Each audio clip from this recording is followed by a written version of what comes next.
सत्ताधाऱ्यांचा मनमानी आणि दहशतीचा फुगा विद्यार्थ्यांनी फोडलाय. जेन झी एल्गारातून भारतीय राजकारण बदलाच्या दिशेने जाण्याची शक्यता निर्माण झाली आहे, असं मत ज्येष्ठ पत्रकार डॉक्टर विजय चोरमारे यांनी व्यक्त केलं. इचलकरंजी येथील समाजवादी प्रबोधिनीच्या वतीने जेन झीचा एल्गार या विषयावर बोलताना डॉक्टर विजय चोरमारे म्हणाले, शहीद भगतसिंग यांचा क्रांतिविचार, डॉक्टर बाबासाहेब आंबेडकर यांचा सर्वांगीण समतेचा आग्रह, महात्मा गांधींचा सत्याग्रह आणि भारतीय संविधानाचे तत्वज्ञान या वैचारिक पायावर नव्या पिढीनं आंदोलन हातात घेतलं.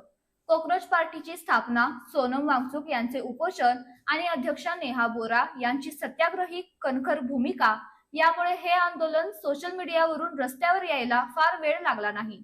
त्यातूनच सत्ताधाऱ्याच्या मनमानीचा आणि दहशतीचा फुगा विद्यार्थ्यांनी फोडलेला आहे. अध्यक्षस्थानी माजी खासदार राजू शेट्टी होते. समाजवादी प्रबोधिनीचे अध्यक्ष प्राध्यापक डॉक्टर अशोक चौसाळकर यांची प्रमुख उपस्थिती होती.